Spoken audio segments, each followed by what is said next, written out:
हलदी द्वारा आमर धड़ा बाल को किपरि कला करवा तार सुंदर सा मु होम रेमेडी नहीं कि आसी। एटा हूँ रिक्वेस्टेड वीडियो, मत बहुत जन रिक्वेस्टेड करते रिक्वेस्टर को मु रक्षा करके वीडियोटी आनी। बहुत लोकंकर बहुत कम एज रु चुट्टी धड़ा हो जाऊँ ताकू आमे किपरि घरे उपाय रे कला करवा तार सुंदर सा मु रेमेडी नहीं कि आसी। उभय पुआ और झील यही रेमेडी को यूज करें।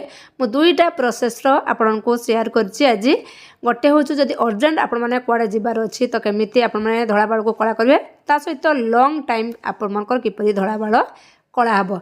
देखु मो प्रथमे गोटे नहीं तावा लुहार तावा, तापर मुझे 2 चामच हलदी पाउडर।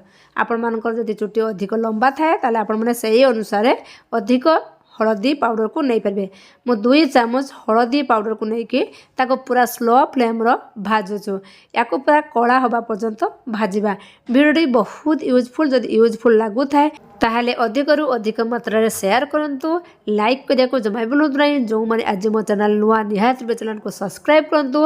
आ को एरिया रु मो वीडियो देखुचंदी मते निहात रे कमेंट कर कहले बहुत खुशी लागियो, बहुत मोटिवेट लागियो आहुरी नुआ नुआ वीडियो आपण मानक पई आनिया पई।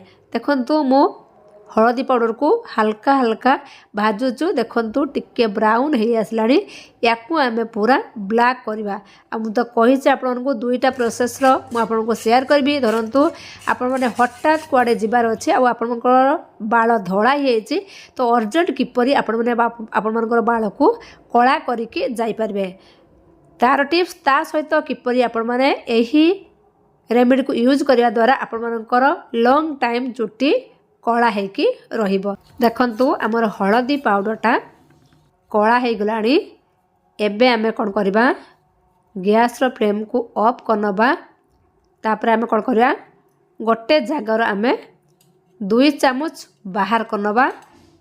अर्जेंट किपरि आमे धड़ा चुट्टी को कला करबा तार टिप्सटा मु आगो शेयर करबी। देखंतु केते धुआं बाहरछु, धुआं बाहरले जानबे आपण मानकर पूरा हलदी पाउडर कला हेछि। देखंतु गोटे जगार मु 2 चामच बाहर करनोछु। बाहर करने के टिके त कोन करे भल भाबरे मेलै नबा। एटा जेतु मु प्लास्टिक बाउलटा नै आसी, आपण माने जदि प्लास्टिक बाउल भी नौथुए तो आपण माने कोन करे हल्का हल्का की मेलै जिवे, से संग संग ठंडा हो जिवो। ताको गोटे साइड करनेली। तापर गैस रो फ्लेम तो ऑफ करनै छै। तापर मु से जे मुंडा मुंडा पूरा देखंतु अंगरा भलिया हे जे ताको मु कोन करछु भल भाबरे खुसुणुर दाबी दाबी नै होछु, पूरा प्लेन करने होछु। प्लेन करने सारा परे आमे कोन करबा, एठी सरिष तेल यूज करबा। आगो काल जानथिबे बुढ़ा बुढ़ी मैंने सरिष तेल ही यूज करते। आपंकर चुट्टीर हूँ कि आपंकर बॉडीर हूँ आउ खाइबार कौन करती ना सरिष तेल ही यूज करती। मुझे सरिष तेल ही यूज कर। देखो अल्प टिके देली, एठी जदि दरकार आउ टिके भी आमे सरिष तेल को दबा देखिक आपण मैंने देबे। देखो एठी मोर टिके बहलिया टाइप रही मु आउ टिके एठी सरिष तेल देखो दे दउछु। दे सारा पर ताको भल भाव मिक्स करनबा। देखो यही भाया आपण मैंने रखिबे। बहुत यूजफुल रेमेडी, बहुत कम समय बहुत कम खर्च रे घरे आपण मैंने आराम से बिना केमिकल रे आपण चुट्टी को कला रखिपारे। देखो भल भाव मु मिक्स करनेली। देखो भल भाव मिक्स तो मुझे करनेली। एबे आपको कौन करवा, ठंडा हवा पर्यंत आपको छाड़ी नवा। चलतु ये जो पाउडर गुंड को मुझे या आम किपर यूज करवा। एथिरे आपण मैंने कौन करेंगे, नड़िया तेल 4 ରୁ 5 ड्रप देदेवे। मु अलरेडी देकी रखीदे। एबे आपण मैंने कौन करेंगे, हाथ टिके ये दली ने। देखो ये दली सारिकी आपण मैंने कौन करेंगे, चुट्टीर जो जगह आपंकर चुट्टी धड़ा होती से जगह आपण मैंने कौन करेंगे लगे ने। देखो मोटे हाथ में करके आपको देखा मोर तो अर्जेंट कौन से आड़े जीवार ना। मुझे आपको हाथ में ही करके देखा जो जगह आपको चुट्टी धड़ा थी से जगह आपमती घसी ने। घसी नहीं सारापर आपने कौन करेंगे, पानिया रे मुंड को कुंडई ने, जहाँकि खदर खदर अंश सब बाहरी जीव। आराम से आपने चुट्टी को कुंडई जीवे। जमा भी आपंकर धड़ा चुट्टी देखा ना, सब चुट्टी कला ही देखा। बहुत यूजफुल टिप्स अर्जेंट आपने यही टिप्स द्वारा धड़ा चुट्टी को कला कर पारे। देखु से जगह मु जो रेमेडी तैयारी करी लॉन्ग टाइम आमर कला हो रही से ढाली नेली। जेहेतु तले आमर ब्लैक हलदी पाउडर थिला से चामच मु कौन कर भल भाव में मिक्स कर नौचु। देखो आमर एबे रेमेडी प्रस्तुत हो गला। प्रथमे मु हाथ में एप्लाय करके पानी आपण मानक धोईकी देखेबी वाटरप्रूफ करके देखेबी जमा भी आपण मानकर हाथ रू छाड़ब ना। देखो हाथ में मुझे लगे नौचु आग मु वाटरप्रूफ करके देखेबी तापर जाके चुटीर मु एप्लाय करबी। आ चुटी धोई सारा पर मु आपनको देखेबी चुटी केते सुंदर कला देखा पूरा सिल्की आ शाइनिंग भलिया मोर चुटी देखा जाउछु। देखो भल भाव में एप्लाय करनेली।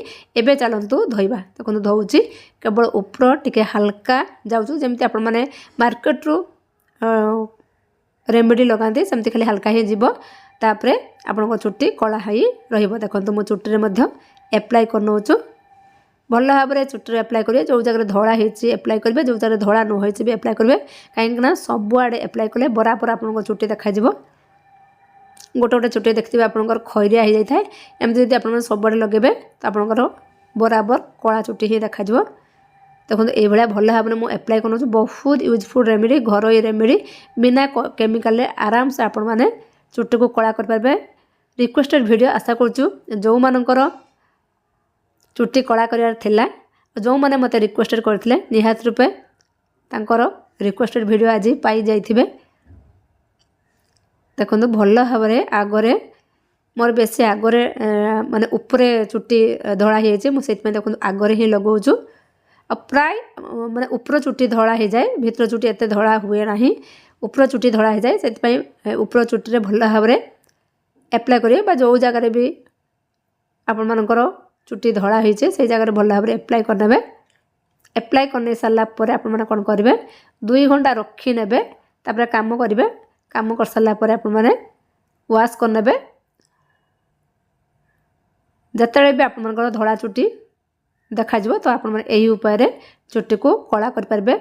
जमा भी मार्केट किसी भी प्रोडक्ट यूज करंतु नाही केमिकल लगेवा द्वारा बहुत चुटी मूल वीक हो जाए सहित चुटी झड़े। ये घर रेमेडी लगेवा द्वारा आपंकर कौन चुटी को एफेक्ट करना चुटी झड़ब ना आउ चुटी आपंकर कला ही देखा। देखो भल भाव में एप्लाय करनेली। एबे चुटी को आम बांधीदे बांधी देके आम सब कम करवा तापर वाश करना। देखो मु वाश करनेली चुटी केते सुंदर मोर कला मचमच होकर देखा आउ सिल्की शाइनिंग होकर देखा। ताले आज रेमेडी केमिति लागिला देखो मुझे भल भाव देखा केते सुंदर मो चुटी सिल्की आउ शाइनिंग देखा।